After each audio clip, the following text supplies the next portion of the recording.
Le Grand Matin Sud Radio, 7h-9h, Jean-Jacques Bourdin. Il est 8h27, 8h27. Benjamin Guez, c'est l'heure de Benjamin. Benjamin. Alors, on va faire un peu de mathématiques. Non, on va sortir de mathématiques, mais qu'est-ce qu'il va nous faire faire?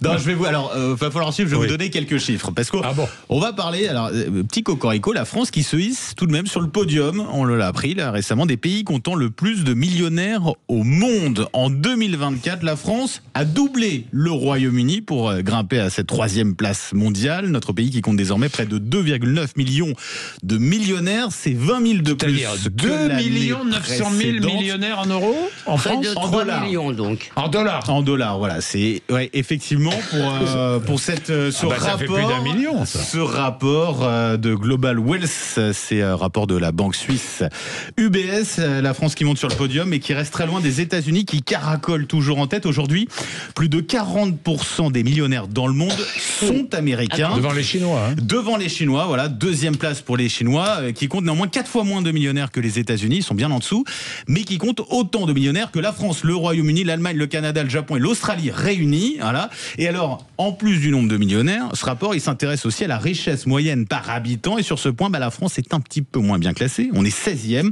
devant l'Allemagne, 19e, mais loin derrière un trio de tête composé de la Suisse, les États-Unis et Hong Kong.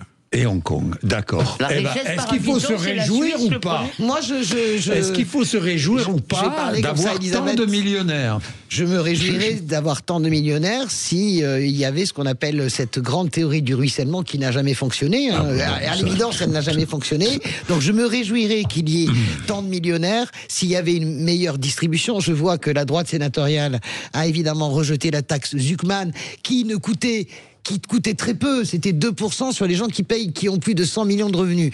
Donc, il y a quand même un problème que les gens s'enrichissent. Enrichissez-vous, disait Guizot, c'est une chose, mais la redistribution est imparfaite. Donc, je me réjouis, mais je me réjouis pas de la distribution. Vous vous réjouissez ou pas qu'il y ait tant de millionnaires?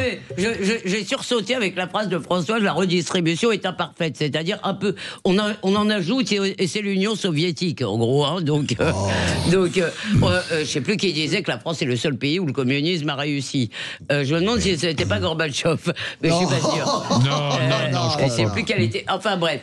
Donc, je crois que la redistribution, moi, je suis, si vous voulez, pour comment dire. Je ne suis pas pour une société où tout passe par l'État. Les tuyaux de la redistribution, c'est déjà plus de la moitié du revenu, beaucoup plus de la moitié du revenu national qui passe par ces tuyaux. Il me semble qu'on en a déjà fait assez. Non, ce qui me gêne, c'est qu'est-ce que les gens font de ces millions. Or, en France, on n'est pas du tout incité.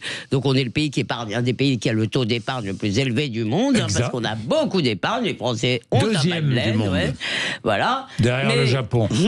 Parce qu'on a la trouille de l'avenir, on n'est pas du tout. Et financer l'innovation dans ce pays, c'est vraiment, je peux vous raconter 150 histoires. Vous dites l'argent. Les riches utilisent mal leur argent, quoi. Oui, je trouve qu'il y a trop d'argent qui dort. Je trouve qu'on devrait avoir des systèmes, par exemple, pour flécher l'épargne des Français vers la dette des Français. Si vous voulez, je pense qu'on a... Parce que c'est quand même absurde d'avoir une dette pareille. Si vous voulez, si vous aviez d'un côté une dette et de l'autre côté de l'épargne, vous diriez, je ne vais pas payer mes intérêts sur la dette. Vous diriez, donc... en tous les cas, je trouve que ça ne me dérange pas du tout. Il faut que l'initiative, il faut que les gens aient envie d'entreprendre. Et pour ça, il faut qu'ils puissent gagner de l'argent. Mais je trouve qu'ils pourraient l'investir dans les boîtes. Non, mais alors, d'accord, moi j'entends ce que vous dites.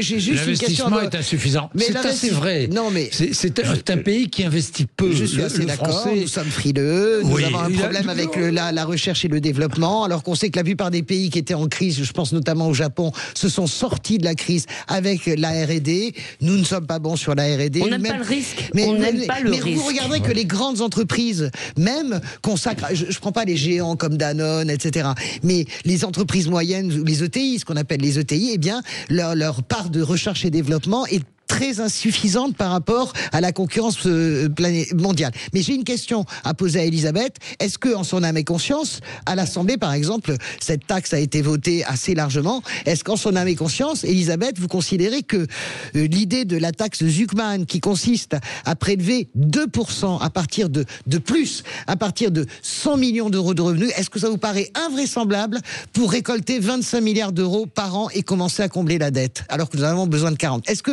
ça vous, en tant que femme libérale et dans le bon sens du terme... Pardon, je vais vous répondre, mais le fait que je sois une femme n'a vraiment strictement rien à y voir. Vous m'avez dit écoutez, laissez-moi vous répondre sans me couper maintenant. Allez. Pardon. Donc, en tant que femme, je ne pense rien de tout ça. Je n'ai aucune idée là-dessus. Je vous réponds. Non, mais je réfléchis maintenant. Ce qui me gêne, en fait, si vous voulez, c'est qu'il y a un moment, vous allez avoir des gens qui disent, parce que là, vous mettez cette taxe. Et puis, en général, on dit c'est pour 1 an, 2 ans. Et puis, évidemment, c'est comme la RDS, la RDS. La CSG, la CSG, pardon. Et donc, je trouve, si vous voulez, on ferait mieux d'éviter d'associer encore de nouveaux impôts à la France. Maintenant, je ne vais pas grimper au rideau. Alors, je comprends et je rejoins un peu Elisabeth. Il faut inciter à l'investissement. Et pour inciter à l'investissement, peut-être qu'on peut inciter fiscalement, peut-être qu'on peut... Bon, on va inciter les Français à s'engager dans l'économie de leur pays. Ça me paraîtrait... D'accord, mais sur la question... c'est deux choses tout à fait différentes. Inciter à l'investissement et taxer de 2%, je ne vois pas quel est le rapport, en fait. Allez, Nitzan Horowitz est avec nous dans un instant. Nitzan Horowitz est ancien ministre de la Santé d'Israël, ancien journaliste correspondant à Paris du journal Haaretz. Nous sommes avec lui dans 2-3 minutes. Il est 8h33, rappel des titres de l'actualité. Laurie Leclerc. Laurie.